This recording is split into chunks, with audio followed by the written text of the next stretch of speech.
आप देख रहे हैं BHPC news. National union of journalist India और दिल्ली जर्नलिस्ट एसोसिएशन ने देश में पत्रकारों की हत्या और उत्तराखंड सहित अन्य राज्यों में पत्रकारों पर फर्जी मुकदमे बनाकर जेल में भेजने के खिलाफ संसद के सामने प्रदर्शन किया। प्रदर्शन के बाद महामहिम राष्ट्रपति श्री रामनाथ कोविंद को 2 ज्ञापन सौंपे गए। ज्ञापन में कहा गया कि उत्तर प्रदेश में सुरक्षा मांगने के बावजूद पुलिस की लापरवाही के कारण 3 पत्रकारों को गोलियों से उड़ा दिया गया। दूसरे ज्ञापन में उत्तराखंड में भ्रष्टाचार और प्रशासनिक खामियों को उजागर करने वाले पत्रकारों पर राजद्रोह के मामले दर्ज कर जेल भेजने के मामले में हस्तक्षेप का अनुरोध किया गया है। इंटरनेशनल फेडरेशन ऑफ जर्नलिस्ट से संबंध NUJI के राष्ट्रीय अध्यक्ष रास बिहारी की अगुवाई में निकाले गए प्रदर्शन में बड़ी संख्या में मीडिया कर्मियों ने हिस्सा लिया। प्रेस की आज़ादी पे तभी खतरा होता है जब अर्नब गोस्वामी कुछ बात करते हैं। जो गरीब पत्रकार है, जो देहात में काम कर रहा है, जो जिलों में काम कर रहा है, जो छोटे अखबारों में काम कर रहा है, जो छोटे छोटे चैनलों में काम कर रहा है, जो इस देश में लोकतंत्र की रीढ़ है। आप जानते हैं 10, 12, 50 परिवार जो मीडिया पर हावी हैं, वो कोई भी सरकार हो उसके दबाव में आके काम करते हैं। लेकिन जो लोग दूर दराज में लोग काम करते हैं, जिन्होंने मीडिया की अलग जगह रखी है, वो असली में वो लोकतंत्र की रीढ़ है। तो ये मार इस बार वहाँ की गई है। इस कारण मीडिया के जो लोग, मीडिया में जो लीड है वो खतरे में है। चाहे आप बंगाल की बात करो, चाहे उत्तराखंड की बात करो, चाहे तमिलनाडु की बात करो, चाहे गुवाहाटी, मणिपुर, असम, कहीं की बात करो। जो बेचारे जो जिलों में काम करने वाले लोग हैं, जो तहसील स्तर पर काम करने वाले लोग हैं, उनको 6 महीने से वेतन नहीं मिलता। ऐसे हालत में कैसे अपने पत्रकार पाल सकते हैं जिसको 10-10 हज़ार रुपये मिलते थे, जैसे तैसे अपना परिवार पालता था, और उसके सामने भी ये समस्या पैदा हो गई। दूसरा सबसे बड़ा खतरा है कि अगर आप माफिया के बारे में दिखाएंगे तो आपको माफिया गोली मार देगा। अगर आप सरकार के बारे में दिखाएंगे तो सरकार आपको रातों में जेल भेज देगी। इस कारण मीडिया में इस वक्त बहुत दहशत का माहौल है और लोगों में नाराजगी भी है। तो हम चाहते हैं कि मीडिया के जो हमारे साथी हैं वो खुल के आएँ। NUJI और हमारे जितने भी संगठन हैं सब जगह जगह प्रदर्शन कर रहे हैं। कोरोना के कारण हमने जो हमारे पुलिस के साथी हैं उनकी सलाह मानते हुए हमने कम लोग इकट्ठे किए हैं। हमने सोशल डिस्टेंसिंग का पालन करके ये प्रदर्शन किया है। हम चाहते हैं कि हम कल 2 बजे ऑनलाइन प्रोटेस्ट कर रहे हैं।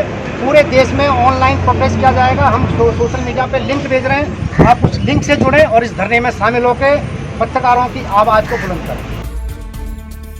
उन्होंने बताया कि राष्ट्रपति को दिए गए ज्ञापन में पत्रकार सुरक्षा कानून बनाने की मांग की गई है। 30 अगस्त को पूरे देश में पत्रकारों के खिलाफ फर्जी मुकदमे दर्ज करने के खिलाफ ऑनलाइन धरना दिया जाएगा। दिल्ली जर्नलिस्ट एसोसिएशन के राकेश थपलियाल ने कहा कि उत्तराखंड में पत्रकारों का सरकार द्वारा उत्पीड़न किया जा रहा है। उत्तराखंड के मुख्यमंत्री त्रिवेंद्र सिंह रावत मीडिया की आवाज दबाने में लगे हुए हैं। राज्य के वरिष्ठ पत्रकार और निजी न्यूज चैनल के मुख्य संपादक उमेश कुमार, वरिष्ठ पत्रकार राजेश शर्मा, SP सेमवाल व अन्य लोगों के खिलाफ राजद्रोह का मुकदमा दर्ज कर गैंगस्टर लगा दिया। दिल्ली जर्नलिस्ट एसोसिएशन के महासचिव एवं दैनिक भास्कर के राजनीतिक संपादक KP मलिक ने कहा कि उत्तर प्रदेश में बदमाशों की गोलियों से मारे गए 3 पत्रकार सलभमणि तिवारी, विक्रम जोशी और रतन सिंह ने पुलिस से हत्या होने की आशंका के कारण सुरक्षा मांगी थी। तीनों की मौत उत्तर प्रदेश में खराब कानून व्यवस्था के कारण हुई है।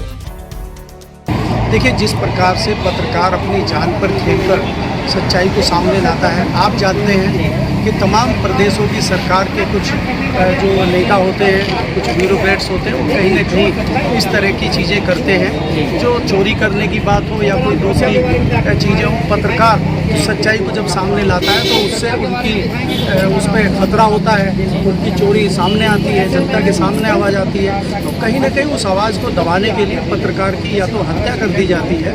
हत्या करने से पहले पत्रकार को प्रलोभन देने का काम भी किया जाता है, उसको किसी तरह समझाया जाता है, लेकिन जब वो नहीं मानता है तो अंत में उसकी हत्या कर दी जाती है। और उसके कई सारे नमूने आपके सामने हैं। जैसे उत्तर प्रदेश में लगातार अभी कुछ दिनों में दूसरी हत्या हुई है। 2 दिन पहले ही उत्तर प्रदेश में रतन सिंह की हत्या जिला बलिया में हुई है। उससे पहले बिस्ट की हत्या गाजियाबाद में हुई थी। तो ये लगातार मामला चल रहा है। तो इसको रोकने के लिए सरकार को करना चाहिए। सरकार कहीं ना कहीं इस मामले को लेकर बैकफुट पे है और पत्रकार की आवाज़ को दबाने के लिए पुलिस प्रशासन भी बदमाशों का सहयोग कर रहा है, ये हमारा मानना है। और इसी को देखते हुए हम आज यहाँ प्रेस क्लब पे इकट्ठे हुए हैं। हमने मार्च भी किया है पार्लियामेंट में, राष्ट्रपति को ज्ञापन भी हम इसीलिए देने जा रहे हैं। इसके अलावा हमारी मांग है कि पत्रकार सुरक्षा कानून बनाने, media council of media commission का गठन हो, लेकिन सर्वप्रथम प्रदेश सरकार पत्रकारों के खिलाफ फर्जी मुकदमे के आधार गिरफ्तारी बंद करे। मलिक ने कहा कि हम सरकार से पत्रकारों की हत्या के आरोपियों को कड़ी सजा देने की भी मांग करते हैं। महामहिम राष्ट्रपति को सौंपे ज्ञापन में कहा गया कि पत्रकारों को गलत तरीके से जेल भेजने वाली उत्तराखंड की त्रिवेंद्र सिंह रावत सरकार पर भरोसा नहीं है।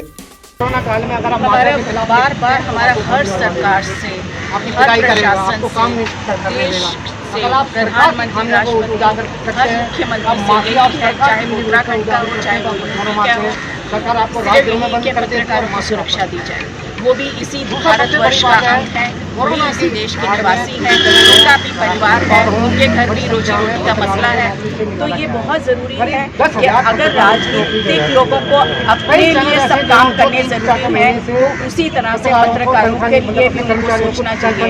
ये बड़ा मुश्किल हो गया है कि पत्रकार किस तरह से गुजारा कर रहे हैं। तो ये आप राजनीति, आप इलेक्शन और राजनीति किसके लिए कर रहे हैं? आप देश की जनता के लिए कर रहे हैं ना। अगर आप इस देश की जनता में पत्रकारों को भी नहीं समझेंगे, लोगों को भी नहीं समझेंगे, तो आप किसका प्रतिनिधित्व कर रहे हैं? राष्ट्रपति से इन मामलों के अन्य राज्य की पुलिस से जांच कराने का अनुरोध किया गया है। संगठनों की तरफ से 30 अगस्त को देश के सबसे बड़े ऑनलाइन धरना में भाग लेने की अपील भी की गई है। आप देख रहे हैं BHBC न्यूज।